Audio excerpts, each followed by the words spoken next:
Hi, welcome to the Recovery Daily podcast. I'm your host, Rachel Abassi. I'm a grateful recovering alcoholic and stroke survivor. And today I wanted to talk about my image of myself and how that has changed over the course of my life.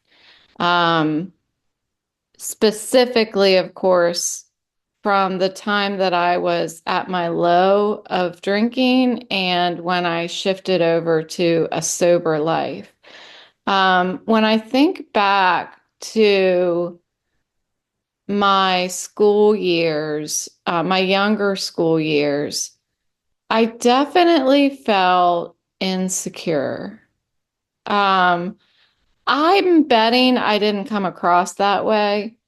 But there was insecurity that maybe everybody feels at that age. I don't know, because it's that insecurity that we don't talk about.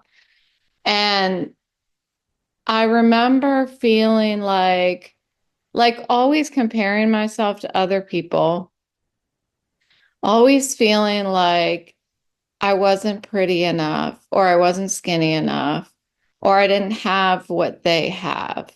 I'll never be able to date the popular guy, I'll never be able to have the Guess jeans and the Esprit tops and I'll never get asked to prom by somebody that I actually like. And that stuff was true. Like that stuff was actually what became true. And I wonder if that became true because I believed that it would come true. If I really wanted to, I could have gone out and gotten a job when I was in high school and worked. I mean, I did eventually get a job, but it was because my mom forced me to. Because I didn't do it on my own. Not like my brother and my sister, like they went out to get a job because they wanted to have money. What I did was I thought, well, I'm never going to have that stuff, and I could have made my environment and my experience different had I done more work to work towards the things that I wanted. But instead of saying that I wanted them, I instead was saying I will never have them. And that is not a good approach. Of course, I know that now. I'm 50 years old. If I really want something, I'm going to work for it. Like last night, I was talking to my husband and we were talking about winning the lottery. No, we didn't win the lottery. I was saying, what if we won the lottery? Where would we live if we won the lottery? And so he quickly showed me these houses that are like, there was one for $25 million and there was another one for $15 million. And they're in the Great Falls, Virginia area.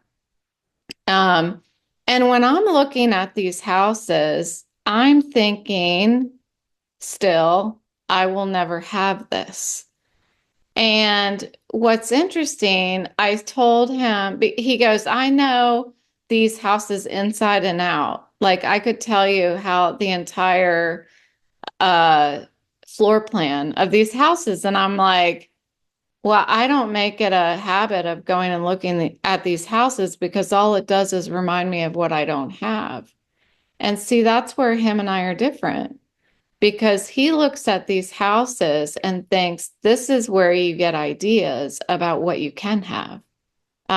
So he likes to see the groovy stuff that's in these houses and see how can we apply that to the house that we live in now. And because of that, we have like cool ideas that he is the one who comes up with them, not me. And I always call him the idea man. And that's why I think because he's looking at things differently than I am. So fast forward to, so it's interesting actually to say that out loud and think I still do the same thing that I did when I was younger, when I was in high school. Um, it's really a lot of life is about your approach, like how you look at things. So it's interesting to think about that. And then what I was thinking of earlier today was that alcohol, I was really questioning more than thinking about it. I was questioning, like, what did alcohol do for my image of myself? Like, so during this time, so this was around eighth grade, ninth grade, when I started to actually have access to binge drinking. And I thought, so I was thinking, what did that binge drinking, how did my mind shift during binge drinking? Because I definitely had more courage to hang out with and talk to people that I wouldn't normally. Like I felt like I fit in. I don't believe that when I was drinking, I ever thought that I was prettier or skinnier or anything like, or more popular. It didn't make me change my self-image physically or make me feel like I was better than who I thought I was when I wasn't drinking.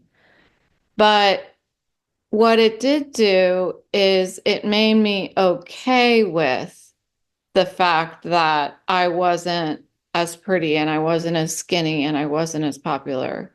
Um, I wasn't unpopular ever, I was like, I was friends with everybody. I was friends with the popular people. I was friends with the uh, jockey people. I played sports myself. I was in drama. I was friends with the drama people. Like I was friends with everybody. I definitely had a lot of friends, but I didn't have a clique. I felt where I clicked into, and these were my people that I was going to like no matter what, I could always lean on them. I had a friend or two that I felt like connected with like that, but I did not have a clique that I was a part of as far as I feel like. I feel like I wasn't in a clique. And honestly, I felt a little bit like some of the cliques made sure I knew I wasn't a part of their clique. They were very friendly with me and I would go to parties and I would see them and I was invited, but I did, it was obvious to me that I wasn't part of these certain cliques. And that's one of the reasons why I have had zero desire to go to a high school reunion ever. And I feel the same way about my college reunions. And um, I kind of feel the same way for sorority reunions. And that one bothers me. I think because I had some really close friends, and that's what a sorority is supposed to be, but it wasn't that for me. I had some close friends in the sorority, but I still didn't feel like I had my place. I didn't feel like I belonged, like I really, really belonged. I had, again, a couple friends that we were like best friends forever. When I see them today online, I still feel this tight connection with them, even though we never talk. I just feel like I know them. I don't know how to explain that, but I've always felt like I didn't quite make a perfect fit, like a puzzle piece. There was no place that I fit perfectly ever. Um, So alcohol made me not fit, but made me okay with the fact that I didn't fit. And over time, as I got involved with guys, I began to, I think, and I heard this morning, what I heard in my meeting this morning was other people's love for me isn't a substitute for loving myself.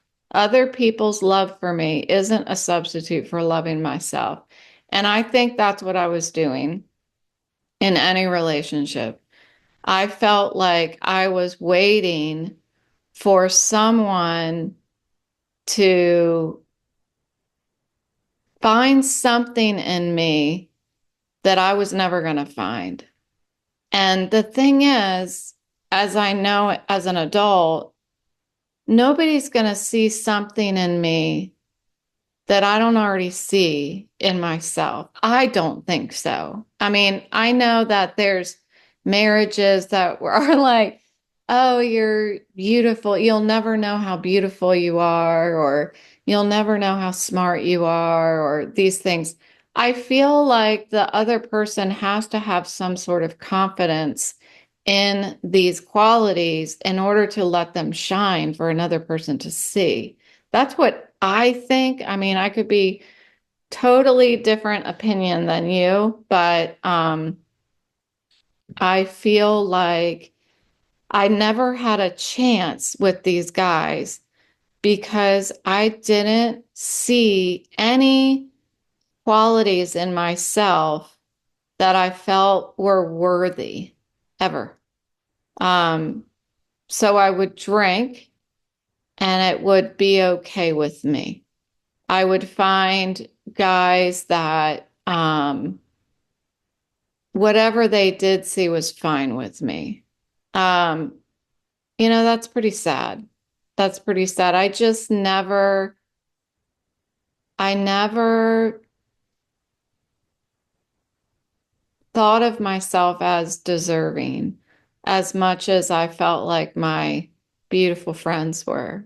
It's sad, but that's how I felt. That was what was going on the inside of me. And that was something that I became okay with when I was drinking. I could ignore it. I could just kind of drink over it and drown those feelings and not worry about them. So, where did I find my real self? That was a question that was posed this morning as well. And I was thinking, um, I thought I found my real self when I would sit alone in my room and drink and smoke cigarettes. And this was in college. Wait, yeah, like high school. I don't think I did that in high school. I wouldn't have done that. But in college, when I would come home for breaks and I would sit in my room and I would drink and I would smoke cigarettes and I would write my poetry. And I felt like that this is me. This is the real me that nobody gets to see. That's what I felt. And so I would sit in there and I would write this poetry that I felt like was just open wounds, and I was writing it on paper. That's what it felt like and I would cry and I would drink and I would smoke and I would cry and I would write and I would drink and I would smoke and I would cry. I did it for years. I did it when I got older. I did it in my 20s. I did it in my 30s. Um, it was like I was searching for something and I never found it. It was like I was trying to resolve something that I couldn't resolve. And as long as I kept trying, I would be one step closer. But I never resolved anything. I was drinking more. That was my resolve. I just kept drinking more. Um, I think that it wasn't until I was, gosh, yeah, I'm trying to think of when did I actually feel like there might be a problem with my drinking. I mean, in college, I got a DUI, but it got reduced to reckless driving because I got a lawyer and I went to IOP. IOP? No. Uh, what's it called? I went to AA, not IOP. That was what I went to when I got out of detox. ASAP. That's what I went to. It's like a class that you take if you're a juvenile delinquent. I don't know. But we had to go, I had to do that like every Saturday. One of my years in college when I got a DUI, I had to every Saturday morning I'd show up to ASAP class. And one of the fraternity guys had to go at the same time I had to go. So I would drive him there. And we had to not drink the night before because we had to take a breathalyzer that every Saturday morning. And I didn't drink ever on the Saturday mornings that I had to do this ASAP class, but he did. And wouldn't you know it, the days that he drank, we did not have to do a breathalyzer. It was fascinating to me that he got out of that when I was actually following the rules. But I remember not drinking and sitting in my dorm room on a Friday night, and I couldn't leave. If I wasn't going to drink, I didn't leave the dorm room, and everybody else went out to parties, and I said, I can't go because I didn't I truly did not see being able to go out to a party and not drink. Isn't that weird? Like it never occurred to me that I could still go. Why would I do that? I think of it today and I'm like, God, I was so blind. It's almost frustrating. It's like I want to smack me in the face from back then. But I would sit there and I was just uncomfortable in my own skin, like sitting there on a Friday night. I would watch TV and I would cry and I would smoke cigarettes and I would watch TV and I would cry and I would smoke cigarettes. I think I did try to write some poetry then too, but I didn't write poetry usually when I wasn't drinking. So it was just terrible. And back then, if I were to think like, who was I during that? Like, who was my real self then? I would have told you that I'm a partier. That's my real self. That's what I would have thought, that I was a partier. Um, and that is not me. I can tell you that today, that is not me. I'm an outgoing person, but I'm not a partier by any means, any stretch of the imagination. So then fast forward to like, I got married, I had my son, and I can say that my son was the first time I was absolutely 100% my true self. I wasn't drinking. It was the only time that I felt okay without a drink was when I was with my baby son. And we were alone, just me and him. Um, that was when I felt like I was really me.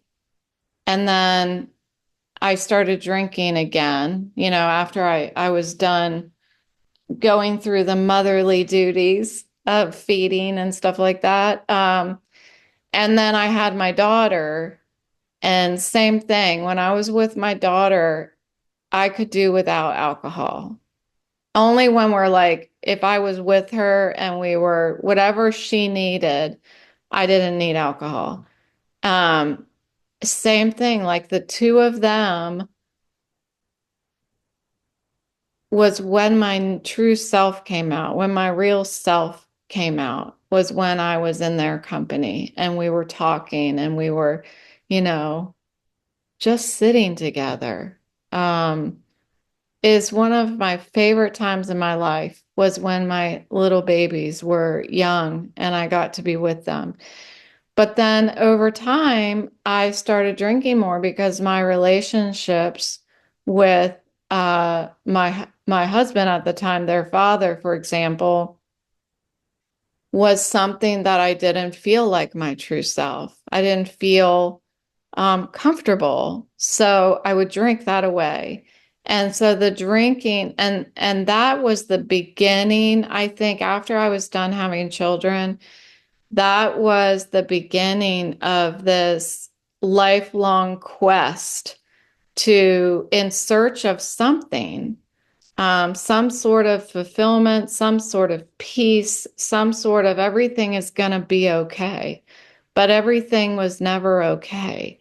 I was never able to live in the day. I was never able to live in the moment. I was always looking forward to my next drink. And my life definitely revolved around the kids, and I loved that. So imagine years later when we start empty nesting, what that feels like. But I am truly grateful that at the time that I was empty nesting, I stopped drinking. And that's a miracle that that all happened at the same time. It was very difficult. Um, but when I first went to detox and I came out, um, I still was not comfortable with who I was. To be able to stand in a room without something in my hand, first of all, but it was like if I were to go somewhere, like say a happy hour for work or something like that, if I were to go somewhere and not have a drink in my hand or anything, it is, I am hyper, oh, not now, but when I first stopped drinking, I was hyper aware of every freaking body movement because everything felt awkward. It felt like I was in a whole new suit, like a whole new set of everything. And I didn't know how to move in it. It was just so freaking awkward to not have alcohol in my system. But this was that shifting moment where I didn't have alcohol in my system and my anxiety medication was starting to kick in. So there was this really, really uncomfortable period. I feel like it was about a month long. It might have been a couple months long where I just didn't feel comfortable ever. And I was like, I needed something, I needed to do something with my hands. It reminds me of Talladega Nights when they're interviewing him and his hands just keep coming up into the picture. I don't know if you know that one, but it's hilarious. Anyway, I was never comfortable. I didn't see that I could not drink one day at a time. So I decided, well, I might as well start now. Um, I wouldn't be able to think, I'm not going to drink today. I would think, well, I'm going to drink eventually today, so I might as well start now. Like that was my mindset the first time I got out of detox. And the second time I got out of detox, something happened. Like, I guess I made that decision that my life was unmanageable. And there was nothing that was going to take me off of the sober path. I was willing to do whatever it took to stay sober, to not drink. And if that meant standing in a room full of people and everybody staring at me and I have nothing in my hand and I'm uncomfortable, then you just freaking stand there because that was what it was going to have to take to stay sober in order for me to live for myself and for my children.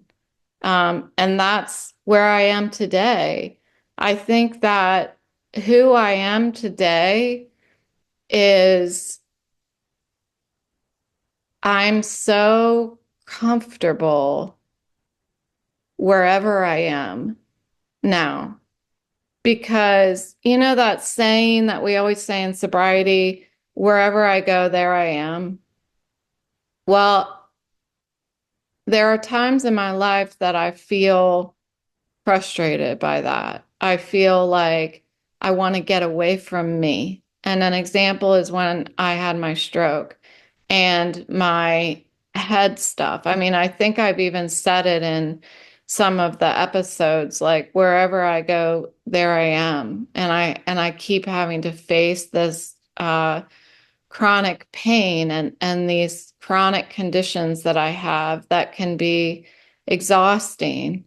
Um, but on more days than not, I feel very comfortable that wherever I go, there I am. You know, that I am now settled into who I am. And I'm glad that I show up for me. It's a totally different perspective on the wherever I go, there I am. It's like, it's like when you're in a relationship with somebody and you're never apart. You're always together. If he has something going on, you're there watching. If you have something going on, he's there watching, you know, or what, or you have the same thing going on together, but you're never apart. Today, I feel like that with myself. Is that weird? I don't think it's weird. I am glad that I get to hang out with me. Like, I really enjoy me now. I spend a hell of a lot of time with myself, so I should. Um, but I like me. I feel like if I were to think about it from the perspective of like back in high school, like I am the popular person right now, meaning I I don't know. What do I mean by that? Like I want to be like me. I want to when I go get dressed in the morning, I'm like, what cool thing am I going to wear today? You know, like I'm not ashamed of who I am anymore. I feel totally confident. I feel confident that I when I make mistakes and I don't do something right, that it's okay because I'm a human being. I was thinking this morning, yesterday and today, I've been in this slight little funk about why do I do this podcast? I can't help it. I do it because it's if I let myself really think about the fact that I'm just freely talking about my thoughts and my feelings and who I am and stuff, it starts to freak me out. And I think about like, I can never go back and remove all of this off of online. You know, it's out there forever. But I think the problem is that I've been thinking, I hope nobody thinks that I'm all about myself, and that's why I'm talking about myself all the time. Um, and then I remember, like then I have to say, no, stupid. No, you're doing this because you want people who are suffering from invisible illnesses to find hope. And that's why I'm doing it. And I'm telling you, I have to remind myself of that because I start getting all up in my head and like, maybe I should just stop doing it. But no, I'm not going to stop doing it. It's important that I talk about it. I mean, it's a amazing legacy for my kids. It's an amazing way to anybody can just come online, find a topic that resonates with them for the day. Like, I don't expect anyone to listen to me every day, but there are people who are listening to me every day. And I thank you for doing that. I've had so many people say you're a part of my morning routine, and I love that people say that. I'm humbled by that for sure. But sometimes I need a boost of I guess, confidence that I'm doing the right thing. And when I say it out loud and give myself a little boost, I know that I am. So thanks for listening while I talk to myself today. That's what I feel like I did. Let's see, let me see if I was missing anything else. The other notes that I had were just that when I stopped drinking, I thought I was losing myself. I thought that I was losing everything that I had. And in fact, I was gaining everything that I didn't have. I wasn't losing anything, I was gaining, but it just felt that way. It's so weird. And then the same when I went into stroke recovery, the same thing. I thought I was losing everything I had, but I was gaining so much more. I wasn't losing anything. So I feel like I'm comfortable with who I am, but I also feel like who I am changes every single day. And I am happy that it does. And if I continue to do the work, then I like the direction that I'm going in. And so I'm going to keep doing that. And I'm going to keep talking to myself publicly on the internet. It's good. It's all good. Thank you for listening. I'll talk to you tomorrow.